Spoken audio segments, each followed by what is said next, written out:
Sí, ahora sí. Buenos días. ¿Cómo están? Una alegría para mí poder estar nuevamente compartiendo la palabra con ustedes, a pesar de que hoy día voy a predicar enojado. ¿Ah? Lo aviso, así que no tenga... el mensaje, ustedes ya lo vieron acá, el mensaje se llama enojado. Yo no estoy enojado ahora, pero partamos definiendo. ¿Qué es esto? Partamos definiendo para no abusar del tiempo, de su paciencia, como lo hice el domingo pasado. Sí, lo confieso, lo reconozco. Pero ahora vamos a ir avanzando ya con esto. La ira, ¿qué es? Es la primera pregunta, de hecho, que aparece acá. La defino básicamente como un fuerte sentimiento de disgusto y antagonismo. O sea, antagonismo, todo está en contra mío. Todo está mal. No puedo contemplar, en este caso, lo bueno. No puedo contemplar, en este caso, la grandeza de Dios, la fidelidad de Dios, lo que estábamos cantando. Y este sentimiento de disgusto comienza a cubrir lo que es lo otro, lo bueno, lo opaca, lo tapa, y comienza a brillar eso, ese sentimiento, ese disgusto, esa emoción. Ahora, es muy difícil que una emoción no afecte la forma en la que pensamos y la forma en la que actuamos y la forma en que tomamos decisiones. Cuando un sentimiento es fuerte en nosotros, nos invade, afecta nuestra capacidad de pensar, afecta todo lo que decidimos. Cuando la ira llega, afecta mis palabras, lo que hago. Cosas que normalmente no haría y digo, oye, ¿por qué hice eso? Porque estaba enojado. Y claro, ahí terminamos la explicación. Es mucho más que eso. Es simplemente el enojo, no podemos dejarlo como algo separado. Involucra emociones, involucra actitudes, palabras, acciones pecaminosas. En Proverbios 14, 17, dice, el que fácilmente se enoja, hará locuras. Eso dice por lo menos en la versión Reina Valera. O sea que este sentimiento, esta emoción, este malestar afectó lo que hago. No se queda simplemente ahí. Y el hombre perverso será aborrecido. O sea, más encima tiene consecuencias de cómo voy a ser visto, de lo que me va a pasar. El versículo 29, ahí mismo en Proverbios 14, dice, el que tarda en airarse es grande en entendimiento. ¿Qué quiere decir? Entonces que el que es muy propenso a airarse va a ser quizás, no quiero discriminar, pero según esto, por lo menos acá, sería menor en entendimiento. Mas el que es impaciente de espíritu enaltece la necedad. O sea, lo hace algo grande. Ahora bien, me voy a ir por otra parte ahora. Un sentimiento de enojo va a afectar todo nuestro ser, toda nuestra persona.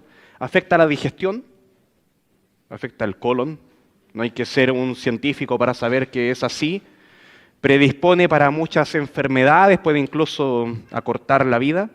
Afecta el ánimo, afecta todo lo psicológico. Hay diversas enfermedades mentales que pueden comenzar con esto.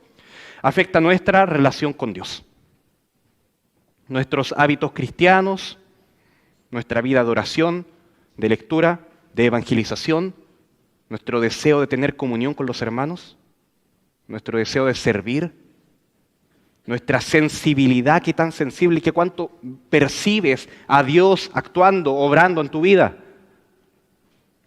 La ira nubla la mente, no me deja ver a Dios. Voy a estar tomando un poquito de agua más seguido. Estoy ya en la última etapa de este resfriado. Entonces, como decía, nubla la mente y todo comienza a girar en torno a esto. Quizás se parece a la ansiedad. En la ansiedad lo que pasa es que hay un tema ahí que me empieza a dominar y comienza a cubrir todo. Y todo gira en torno a eso, a cierta velocidad, como una neblina que está ahí, que quizás pronto se va a ir, pero está ahí, no me deja ver. Pero la ira es como mucho más rápido, es como un torbellino en este caso que está encima mío. Es algo mucho más caótico. Y uno tiende a pensar que, claro, el pecado acá, lo que disgusta a Dios, va a aparecer cuando llega la agresividad.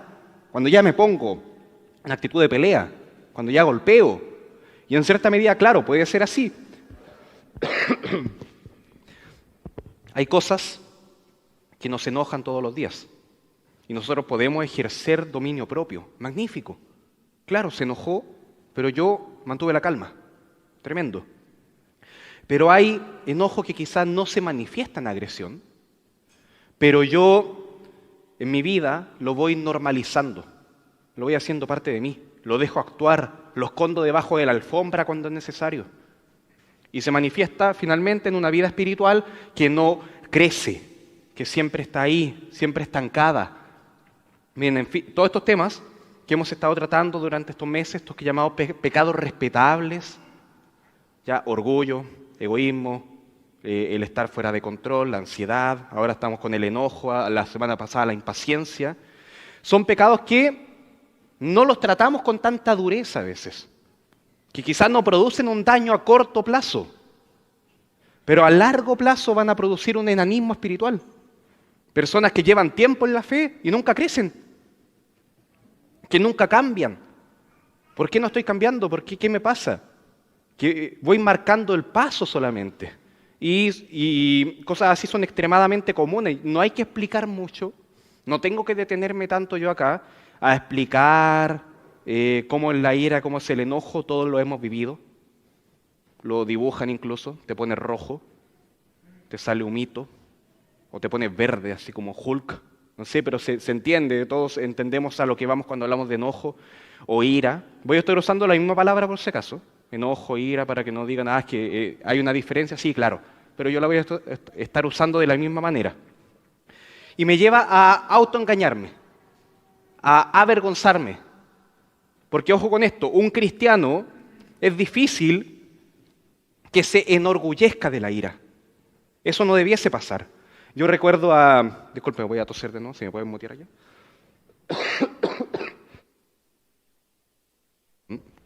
Ahora sí.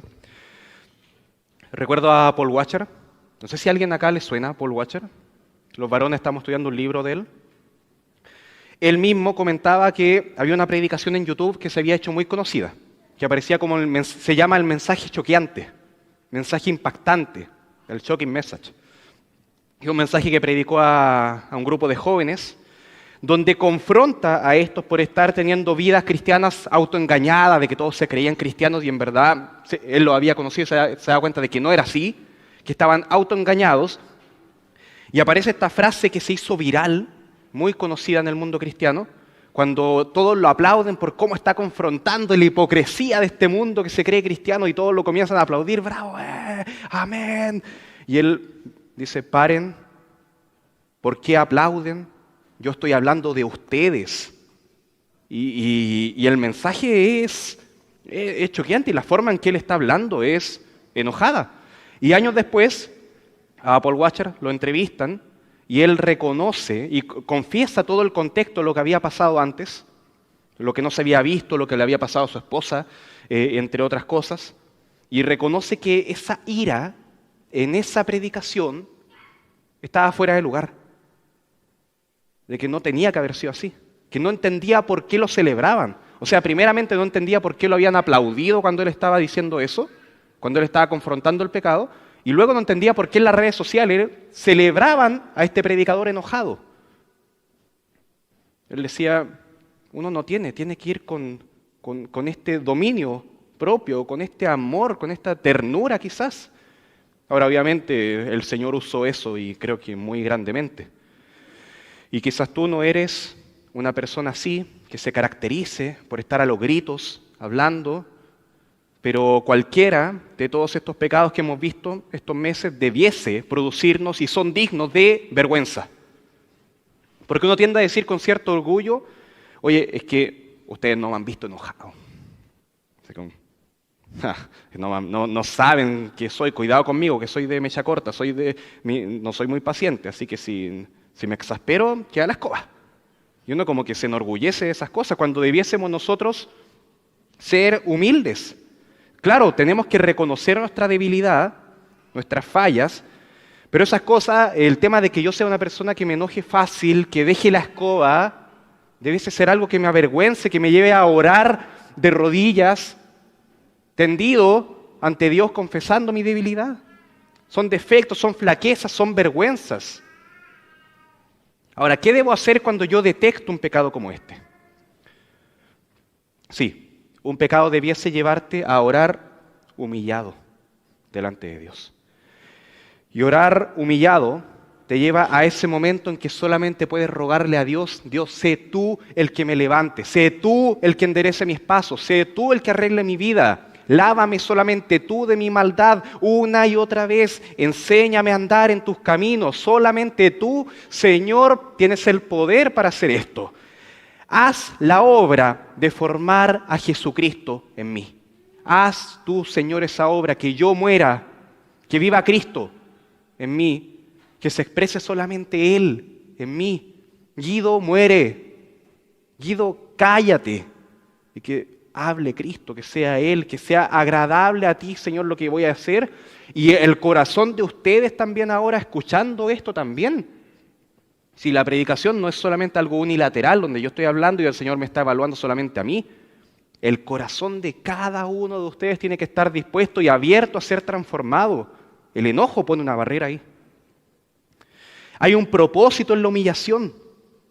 Acá, en la humillación, esta oración de que sea quitado de nosotros ese deseo de que tú no necesitas de Dios. Tú puedes hacerlo solo. El pecado te lleva a pensar así. Si eres una persona que se enoja, anda a oración y reconoce eso.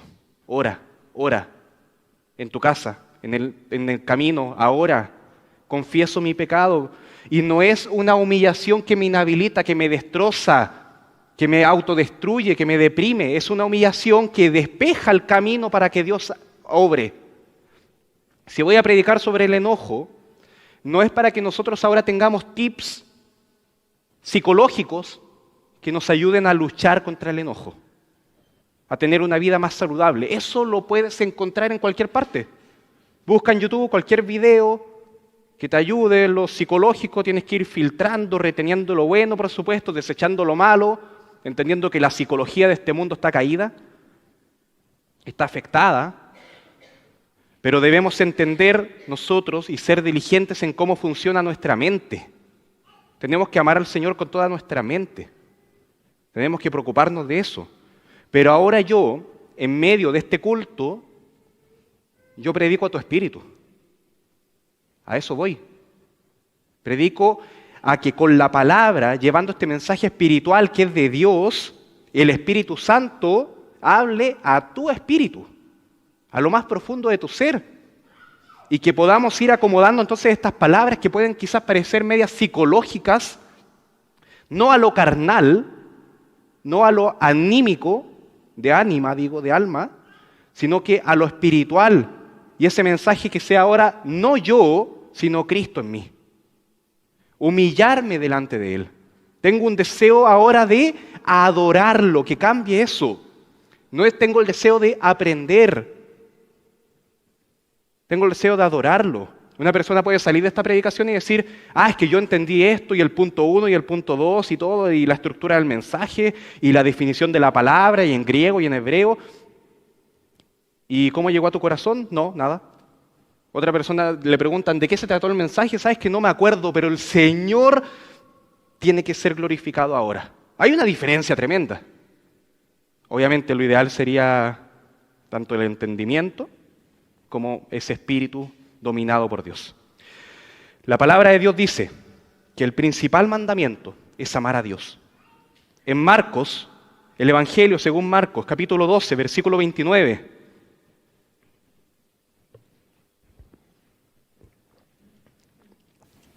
Jesús le respondió: el primer mandamiento de todos, esto es el más importante, es: oye Israel, el Señor nuestro Dios, el Señor uno es. Y amarás al Señor tu Dios con todo tu corazón y con toda tu mente y con todas tus fuerzas. Este es el principal mandamiento. Y el segundo semejante: amarás a tu prójimo como a ti mismo. No hay otro mandamiento mayor que estos. Pero antes ya el Señor había dicho esto. Mateo 5, versículo 21. Oísteis que fue dicho a los antiguos: no matarás. Y cualquiera que matare será culpable de juicio. No estamos hablando de asesinato, ¿ok? Bien. Pero yo digo, está hablando Jesús acá, que cualquiera que se enoje contra su hermano, se enoje, será culpable de juicio. No estará yendo al extremo Jesús. Y cualquiera que diga necio a su hermano será culpable ante el concilio. Y cualquiera que le diga fatuo, yendo en el mismo sentido de la palabra, ofensa, quedará expuesto al infierno de fuego. ¡Wow! Por tanto, si traes tu ofrenda, vienes acá, quiero adorar, quiero ofrendar, quiero servir, y allí te acuerdas de que tu hermano tiene algo contra ti, deja allí tu ofrenda, delante del altar, y anda, reconcíliate primero con tu hermano, y entonces ven y presenta tu ofrenda. No es el mejor texto porque después de esta predicación viene el tiempo de la ofrenda, así que no sé si sea lo mejor haber leído este texto ahora. Quizá hubiera sido mejor leerlo después. No. Pero muchas veces, estas personas a las que nosotros dirigimos nuestro enojo, tristemente son como acá, el hermano, la persona más cercana a nuestras familias, tu esposa, tu esposo, nuestros hijos. Se dice que en todo, esto es como oísteis que fue dicho, se dice que en todo matrimonio hay peleas. Se dice que los hijos sacan canas verdes. Se dice que es imposible no enojarse simplemente. Y la palabra dice que los padres son llamados a no provocar a ira a sus hijos. Eso lo dice Efesios 6:4. Miren, vamos allá. Efesios, capítulo 6, Nuevo Testamento. ¿Ya? Estoy en 1 Corintios, 2 Gálatas, Efesios. Bien, capítulo 6, versículo 4. Y vosotros, ustedes, padres, no provoquéis a ira a vuestros hijos. Llevemos lo más general. Y ustedes, cristianos, no provoquen a ira a sus hermanos, a los demás, a cualquiera, a su prójimo, sino criadlos, críenlos en disciplina y amonestación del Señor. Y esto puede ser crucial, porque nos plantea una pregunta. ¿Qué significa provocar a ira? ¿Qué significa eso? Provocar a ira. Pero también nos plantea una solución. El antagonista de esto.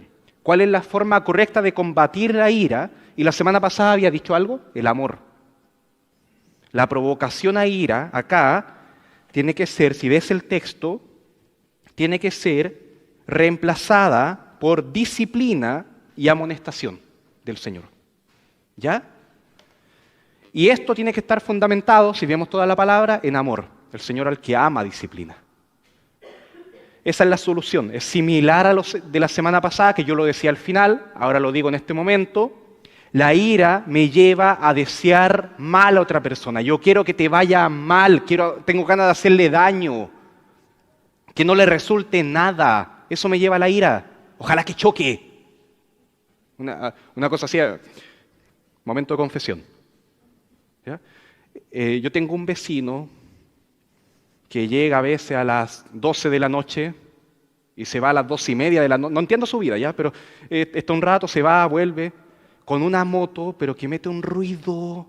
Cuando mis niños eran más chicos me los despertaba, después los tenía que volver a hacer dormir con Mónica. Lo hacía dormir y volvía. Entonces me provocaba un deseo de escuchar la moto y después escuchar otra cosa. Momento de confesión, dije, ¿cierto? Sí. Eso es precisamente de lo que estoy hablando.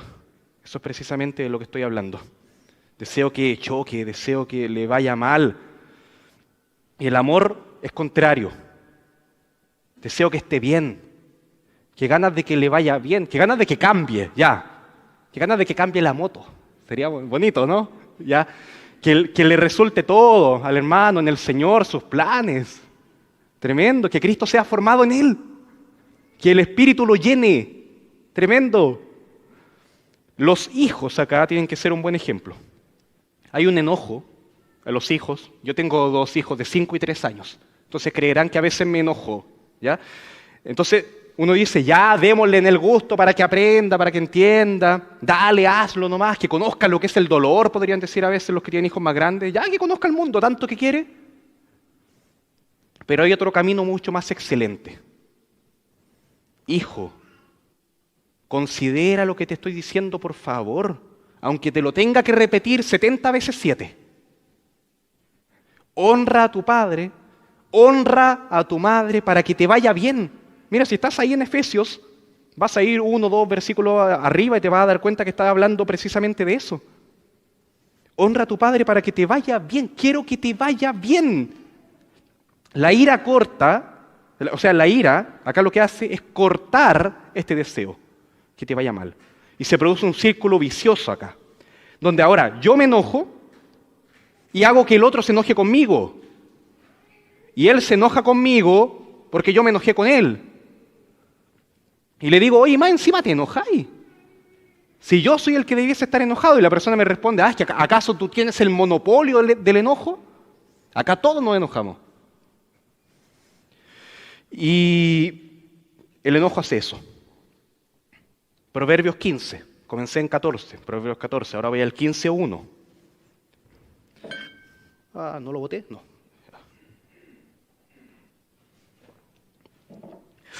Voy a toser de nuevo. Bien.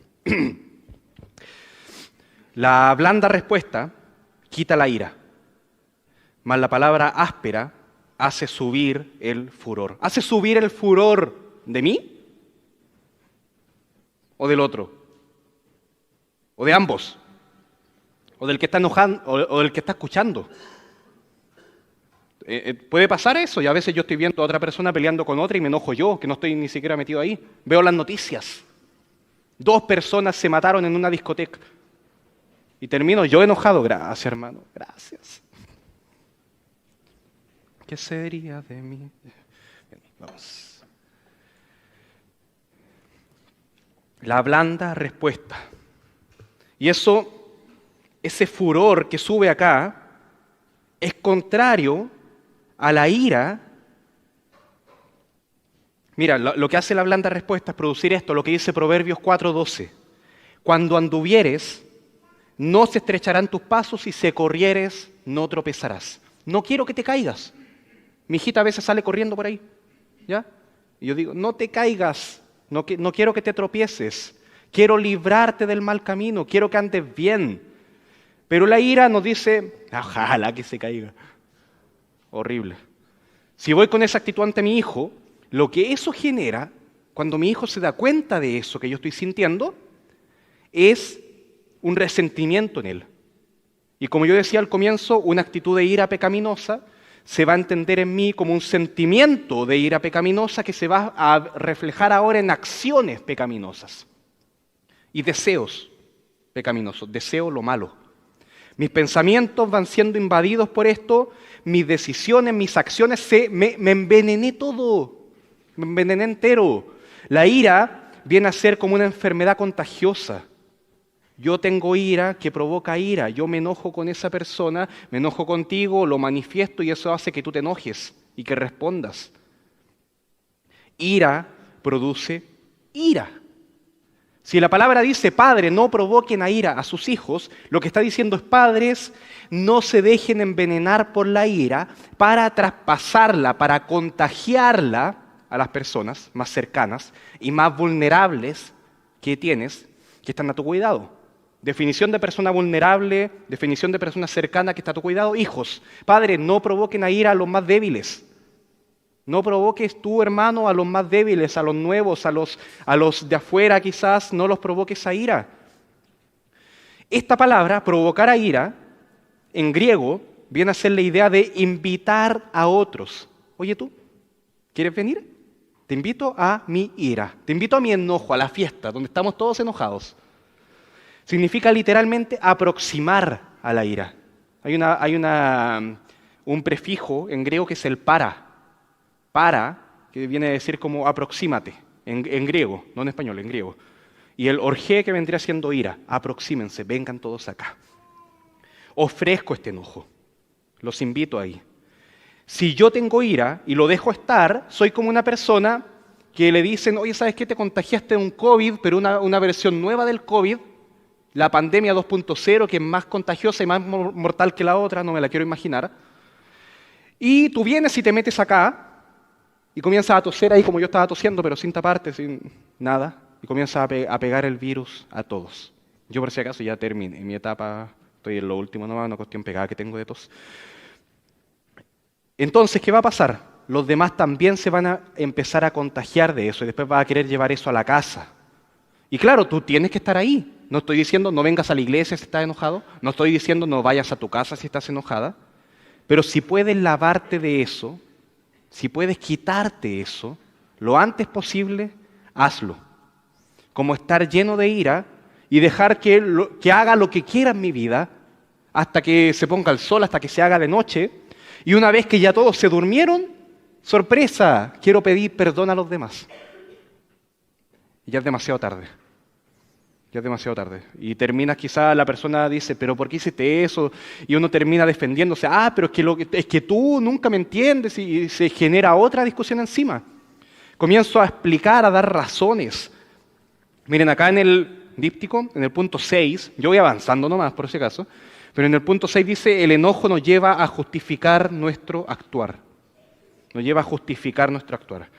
Siempre voy a estar buscando esa autojustificación, ese explicar. Me enojo porque no me escuchan, me enojo porque no me respetan, me enojo porque me sale todo mal.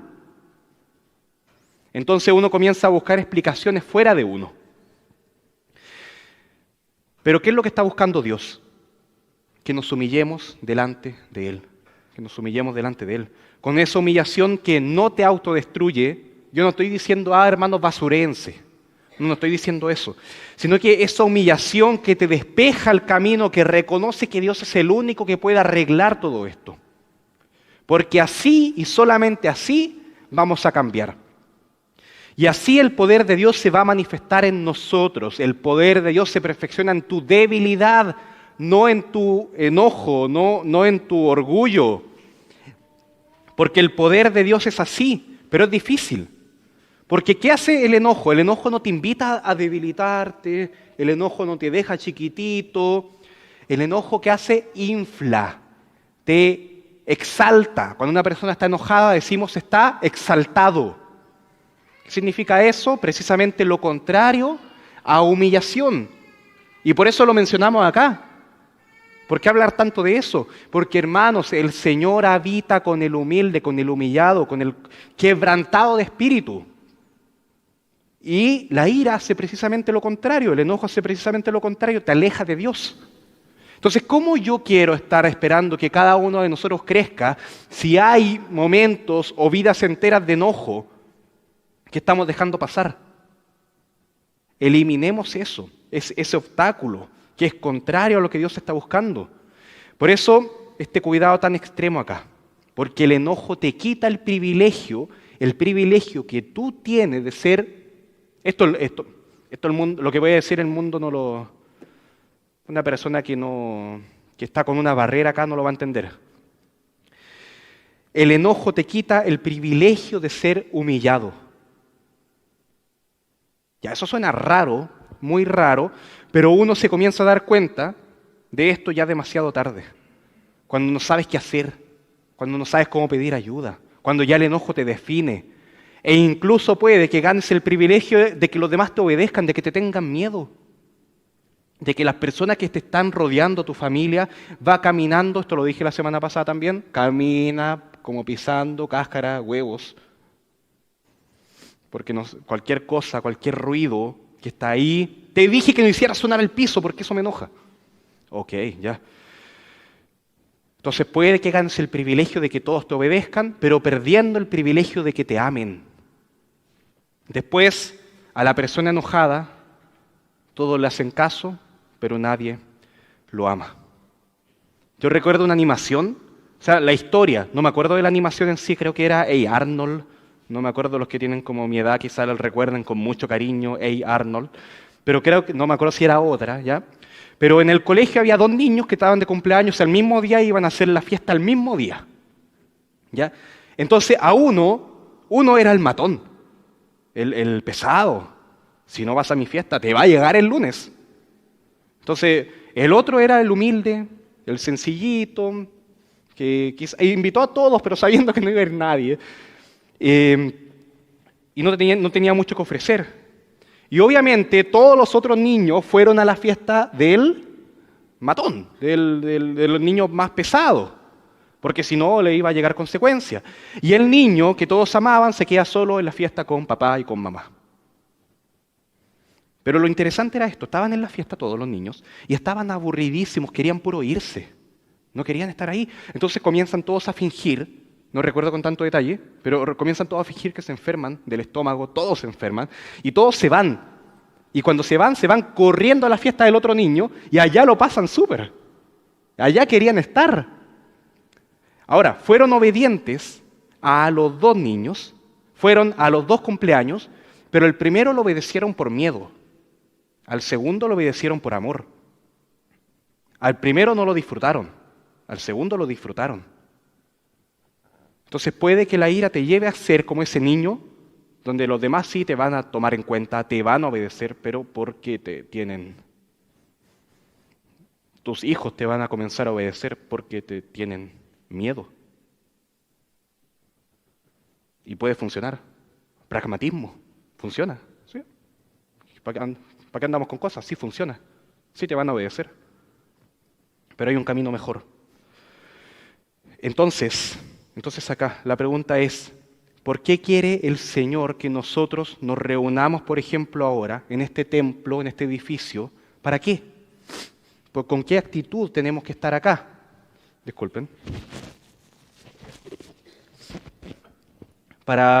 Estamos acá para estar con la actitud de esos niños, incómodos, con ganas de irse, que solo querían que la reunión terminara y pronto irse al lugar donde realmente quieren estar. Estoy acá cumpliendo, perdiendo el tiempo, porque si no me va a llegar. Quiero cumplir simplemente, hacer mi checklist de que soy cristiano. ¿Qué define un cristiano en la sociedad? Son personas generosas, son personas ejemplares, son personas que aman. En la sociedad yo te voy a decir lo que define un cristiano. Una persona que va a la iglesia. Eso lo define. ¿Qué es un cristiano? Entonces tú vas a la iglesia. Entonces, si la persona dice que es cristiana y no va a la iglesia, entonces, hoy me quedé sin nada, pues ¿cómo explico, cómo le explico a los demás que soy cristiano si no vengo ni siquiera el domingo? No tengo nada. Entonces tengo que venir acá por cumplir. Contigo mismo, con tu enano fariseo que tienes adentro, que te dice, no, si tienes que cumplir porque si no, ya, y todo el tema.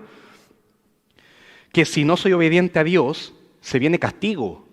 Hay consecuencias. Si no sirvo, Dios me tratará de inútil. Y un pensamiento así me va a dejar vulnerable completamente al enojo.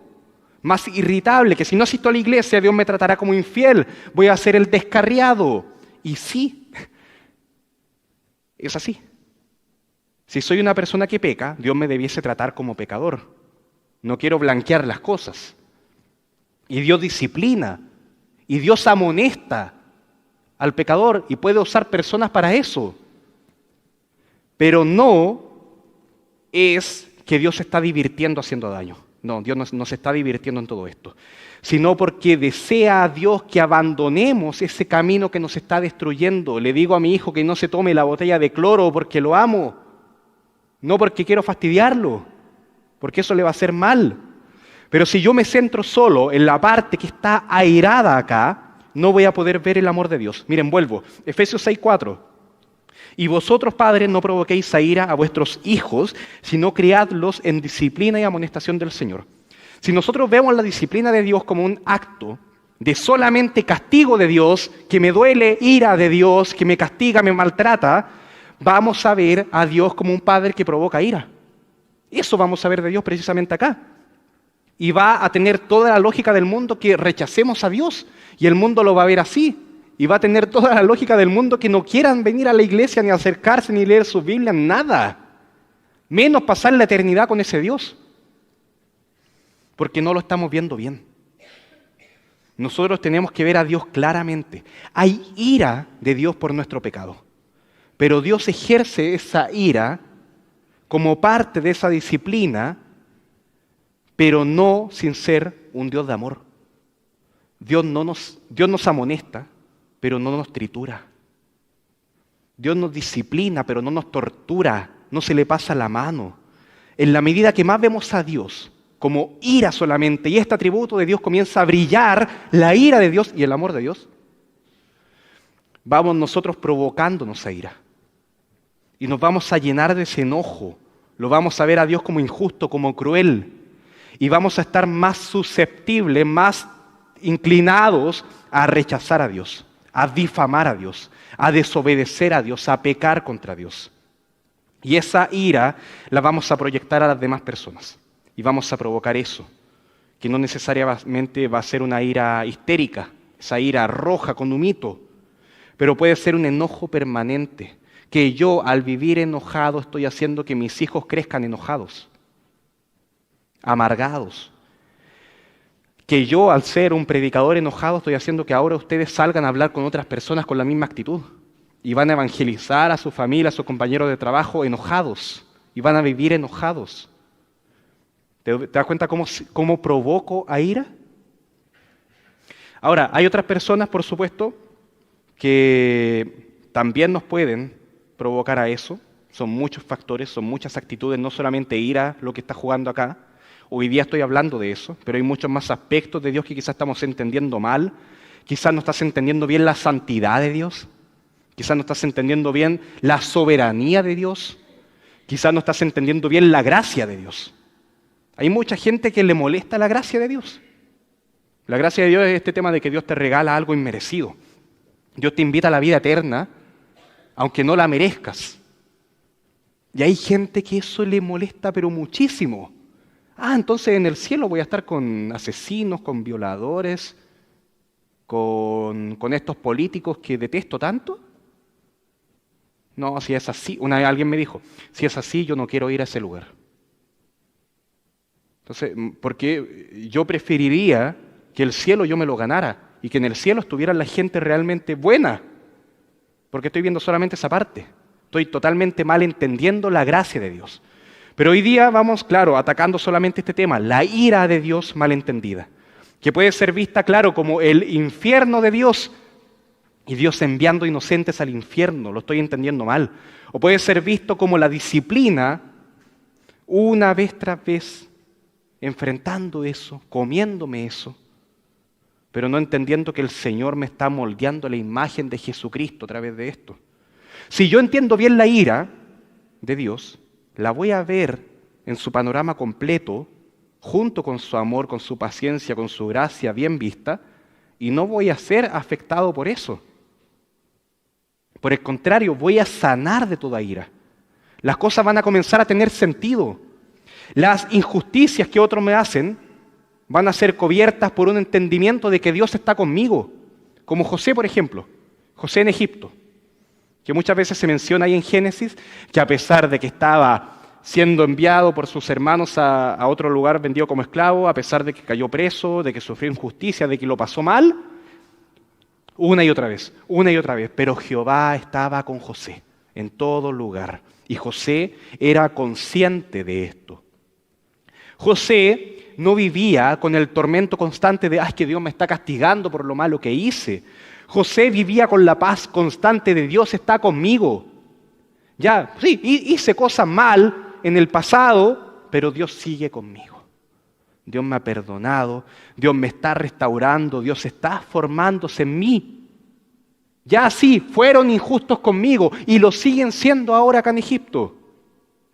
Pero Dios está conmigo. Él decía, Dios me ama y me sigue amando. No fue provocado por la ira de sus hermanos. Sus hermanos le provocaron a ira, pero él no cayó. Y sobre eso construye su vida. No construye su vida en una ira de Dios mal entendida. Construye su vida en el amor de Dios bien entendido y en toda la persona de Dios bien entendida. Y el entendimiento correcto de que el amor cubre multitud de faltas. Pero que la ira no cubre multitud de amores. No funciona así. Si yo entiendo correctamente el amor de Dios, toda ira, entonces, va a ser cubierta, va a tener como esta capa de que, claro, entiendo que está la ira, pero más brillante y más magnífico todavía es la gracia, el amor, la misericordia, la fidelidad de Dios. La ira de Dios va a ser sanada con el consuelo, con la salvación de Dios. Sí, hay ira, hay castigo, hay infierno, sí. Pero eso puede ser sanado en la salvación que Dios ofrece por medio de Jesucristo, en donde Él toma eso, todos esos pecados, y lo lleva en sus hombros por amor a ti, para que todo sea perdonado y la imagen de Cristo sea formada en ti.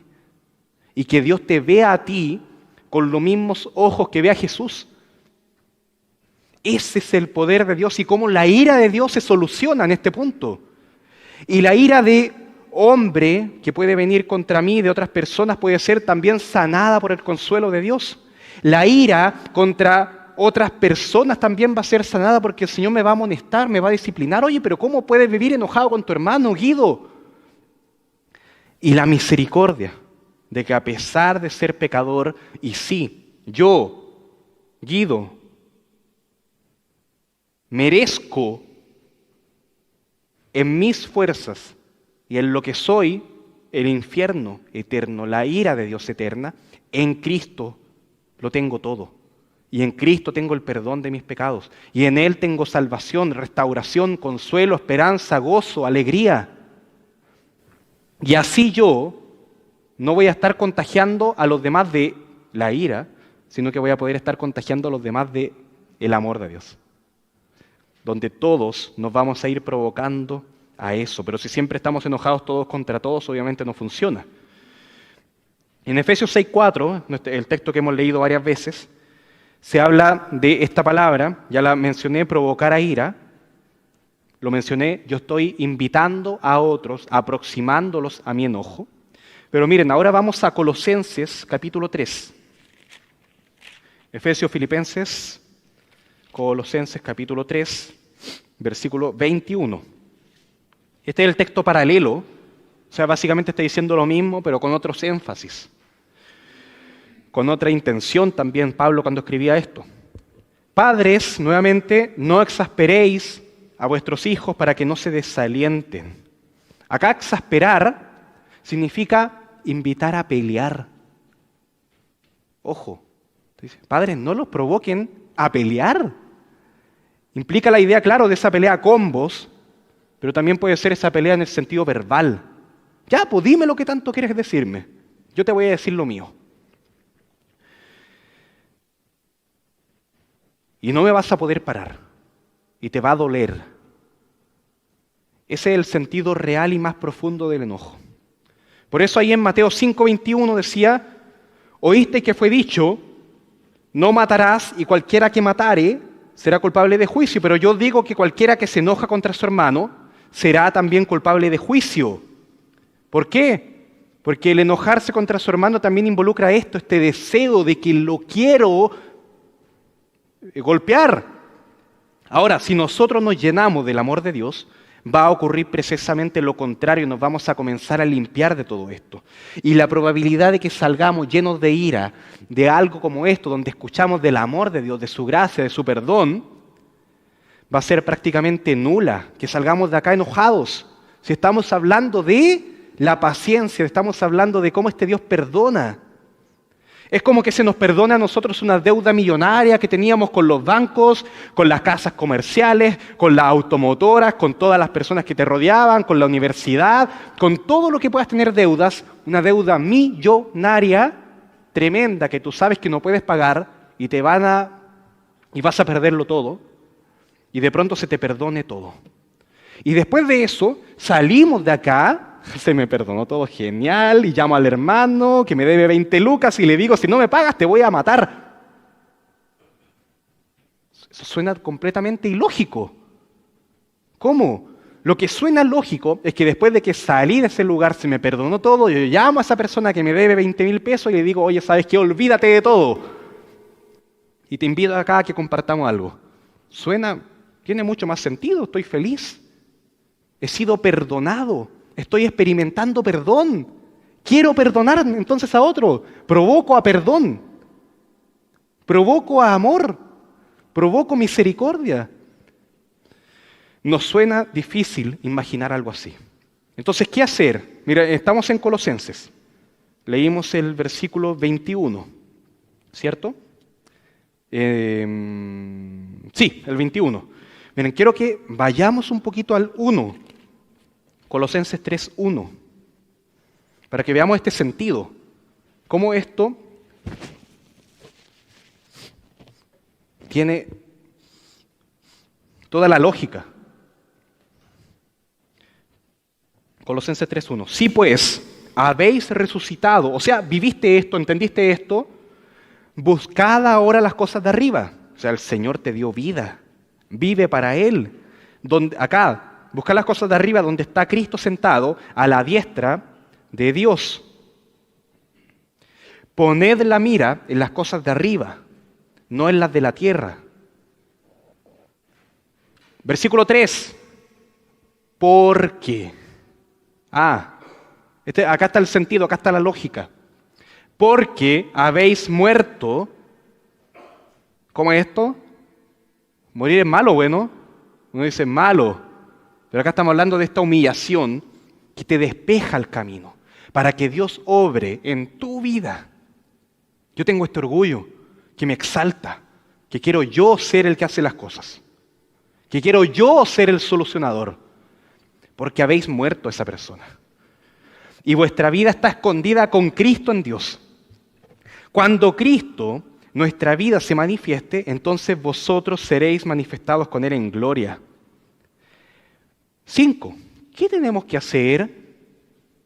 Morirse. Muchas veces, y a mí me ha tocado que me digan, es que yo no sé qué hacer. Yo le digo a la otra persona, es que no sé qué hacer, estoy muy abrumado, ¿cuáles son las decisiones? Una vez me dijeron, muérete. O sea, en el sentido de esto, no suicídate, sino que Guido, deja de pensar en lo que tú tienes que hacer y piensa en lo que Dios va a hacer en ti. Es que suena difícil, es que no lo entiendo. Bien, entonces sentémonos a conversar de esto.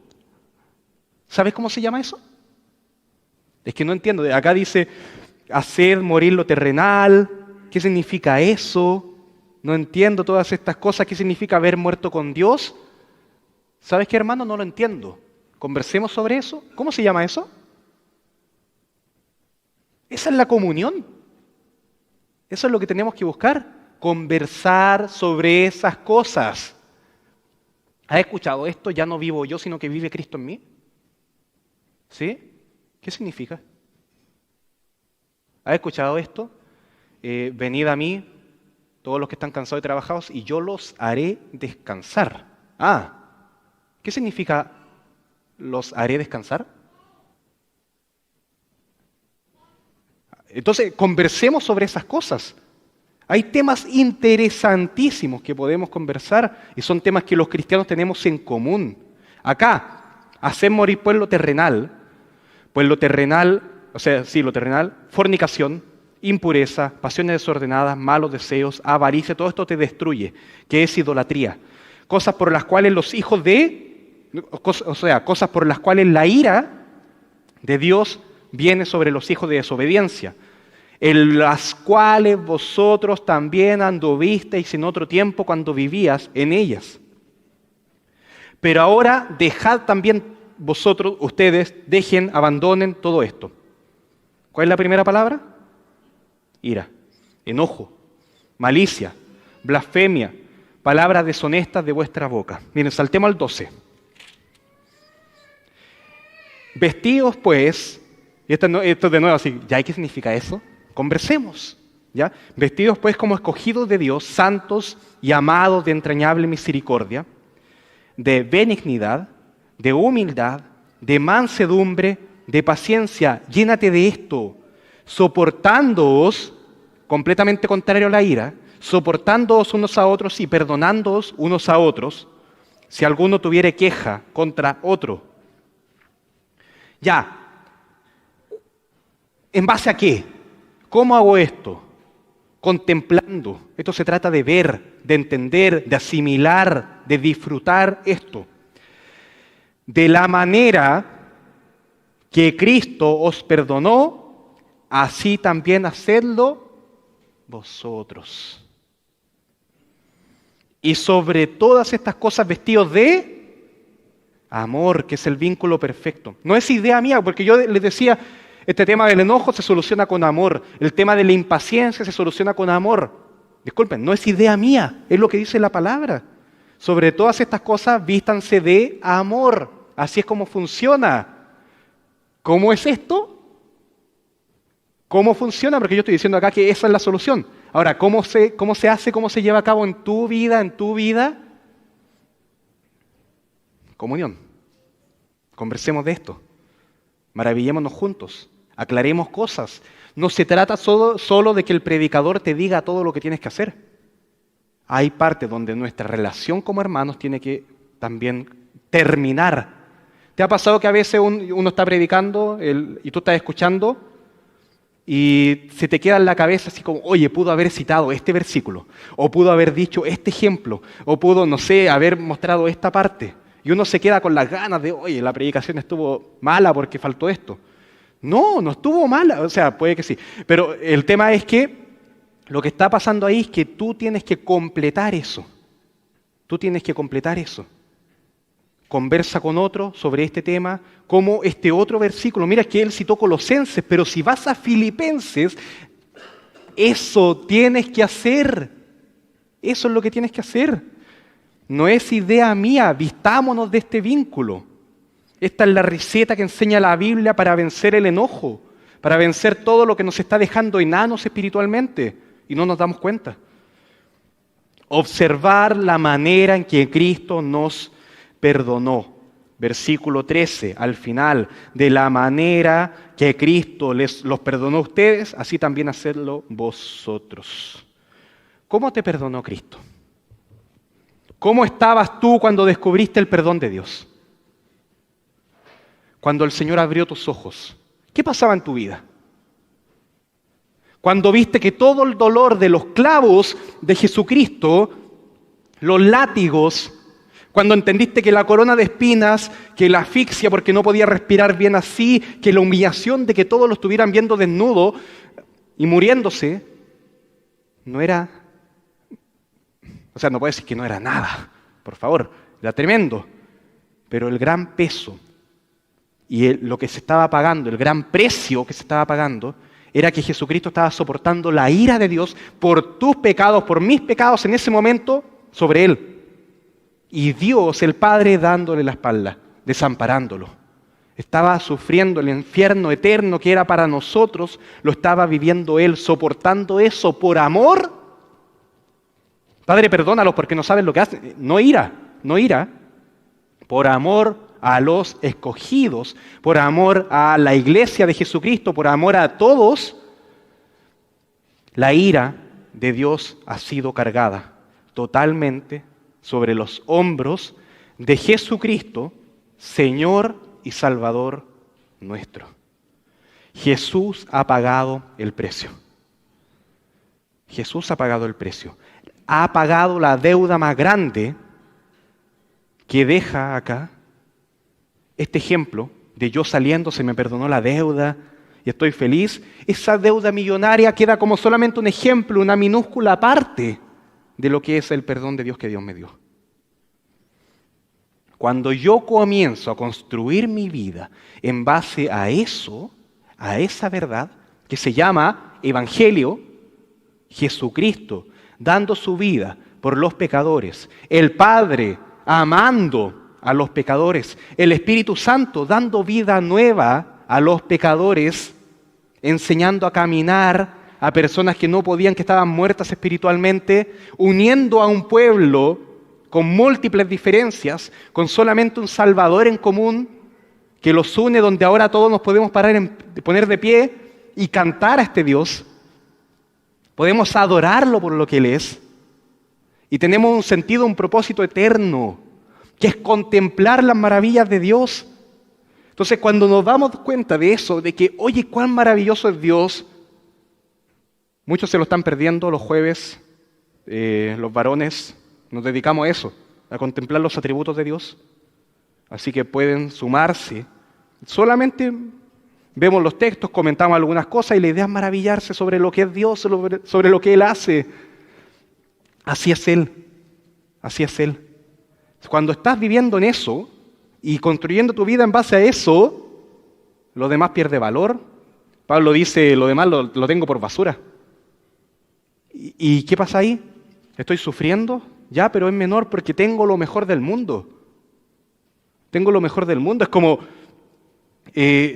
no sé, pagaste todas las deudas que tenías y saliste del lugar donde pagaste y de pronto pisaste algo que no debías pisar, algo sucio, y se te ensució el zapato y todo.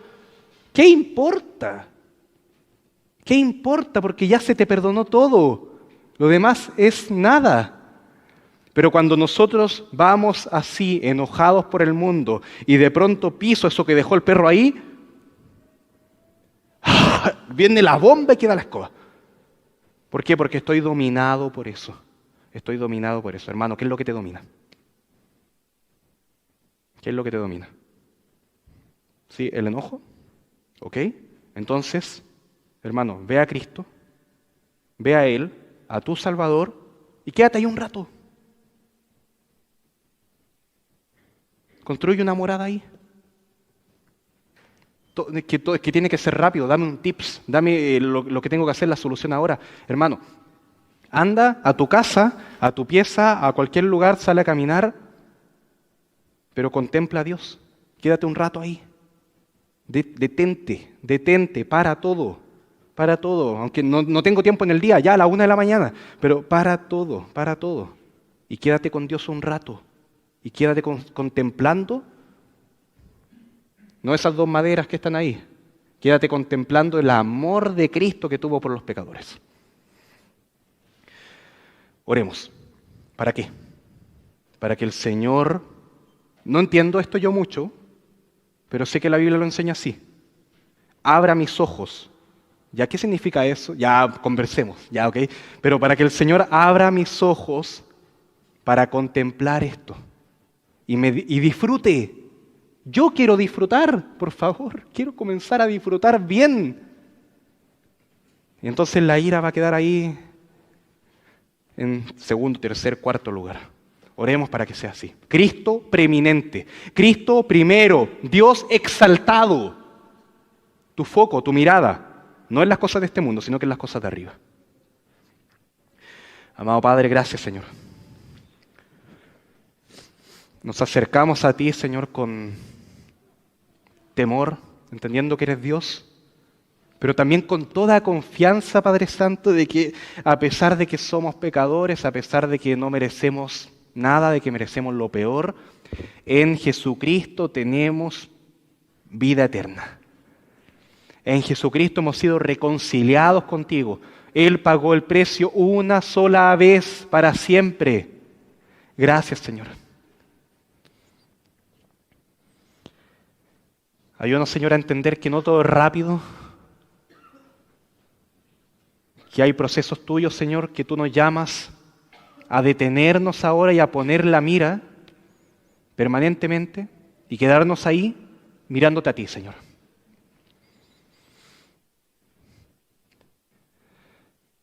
Ayúdanos, Señor, a entender.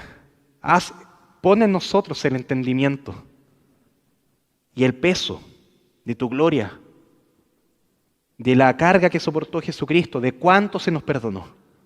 Señor, ayuda a cada uno de mis hermanos a que pueda entender cuánto le ha sido perdonado. Y si alguno acá, Señor, no tiene a Jesucristo como su suficiente Salvador y no está viviendo por la obra del Espíritu Santo, te ruego, Señor, por tus tiernas misericordias, que le des vida nueva. Que caiga rendido ante ti, adorándote, humillándose. No con esta humillación que mata, sino con esta humillación que da vida. Esta humillación que abre las puertas para que tú, Señor, obres en la vida de esta persona. Que crea en ti, Señor. Pon en él fe, esperanza y gozo, Señor. Para que crean en ti y le des vida eterna y se deleite en ti para siempre, Señor.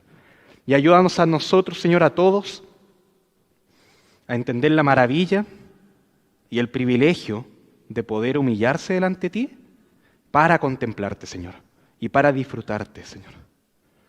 Tantas cosas que nos aquejan, pero es tan pequeño, Señor. Y tú eres tan grande. Ayúdanos, Padre Santo, a ser golpeados por tu gracia, a ser impactados, Señor, por tu sabiduría, por Jesucristo. Y que el Espíritu Santo nos llene. Que el Espíritu Santo, Señor, nos llene por completo, Señor. Y que la adoración que vamos a tener ahora que sea en el Espíritu, Señor.